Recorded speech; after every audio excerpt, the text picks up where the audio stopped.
Respected teachers and all my dear friends, this is me Varnika Vani from Standard 8A Roll 38.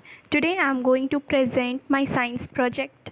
The topic of the science project is friction. So let's see what is friction.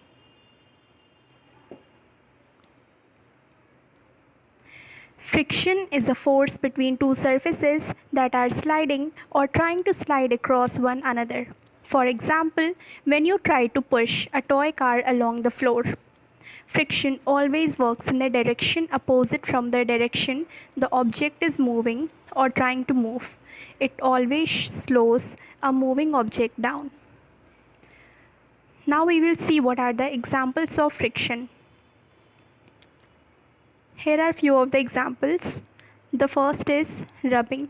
Rubbing your hands together to create warmth. Second, tire traction.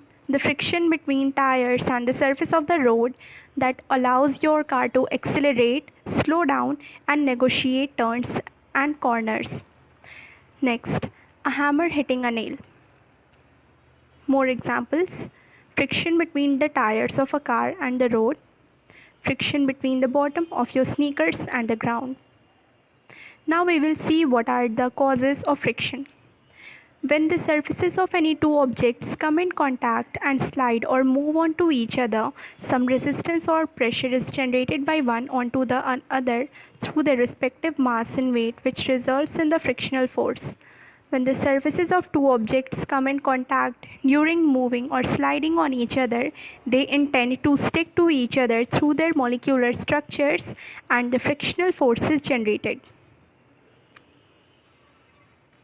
We all have studied that roughness increases friction and smoothness decreases friction. But is that true? Now, we will check it through the given activity. Here, I have taken an example of carrom board. On the board, I haven't sprinkled powder, so the surface is rough.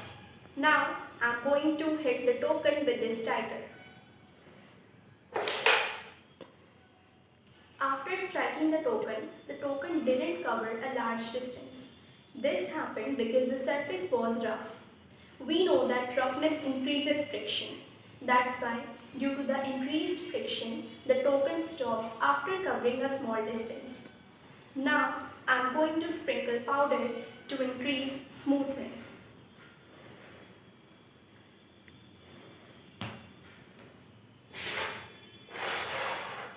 Let's see what happens after hitting the token once more. I am going to hit the token with the striker with the same force which I applied earlier to the striker.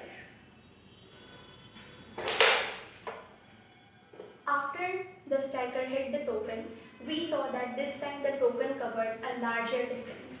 This happened because the surface was smooth. We know that smoothness decreases friction. That's why due to sprinkling powder, the surface became smooth and it reduced friction. Due to this, the token covered a larger distance this time. From this activity, it is proved that roughness increases friction and smoothness decreases friction. Hope you understood it well and liked the video. Thank you for watching.